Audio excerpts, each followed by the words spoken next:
We are following developing news right now as Israel and Hamas begin indirect negotiations in Egypt over a possible ceasefire. Insiders now saying this is the closest they've ever gotten to a deal. A timeline, though, still up in the air, but Prime Minister Netanyahu said a hostage release could be announced this week. Tomorrow will mark 2 years since the Hamas attack on Israel that sparked this war. And NewsNation's Robert Sherman is live for us in Tel Aviv. So, Robert, what do we know about the talks?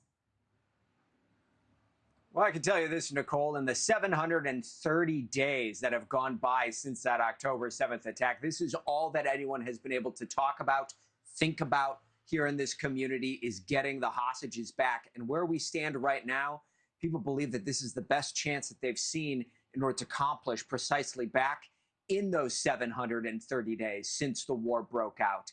As these conversations are ongoing right now, the Americans have dispatched Special Envoy Steve Witkoff and Jared Kushner, Ron Dermer from the Israeli side heading to Egypt here today. This is all being framed in two separate phases. The first phase, getting the 48 hostages out.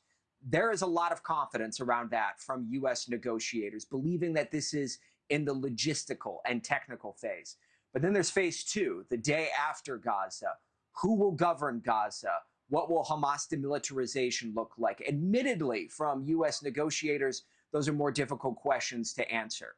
Our own Libby Dean pressing President Trump on if Hamas has any deadlines that they need to meet or what the pressure looks like. Here's what the president said to that. Are you willing to set a deadline for Hamas to release the hostages? We're going to very quickly.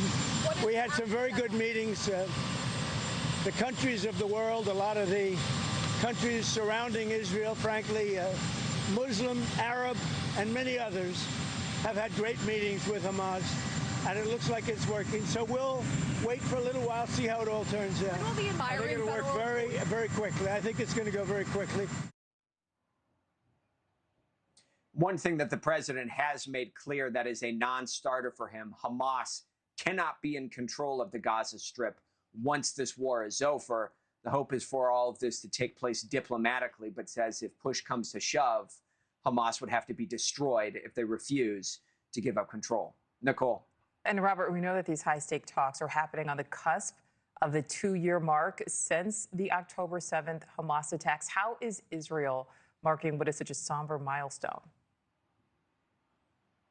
Somber is absolutely the right term to use here, Nichole, because everywhere you go, you see the hostage posters on telephone poles. This dominates every conversation that's taking place in coffee shops around the country.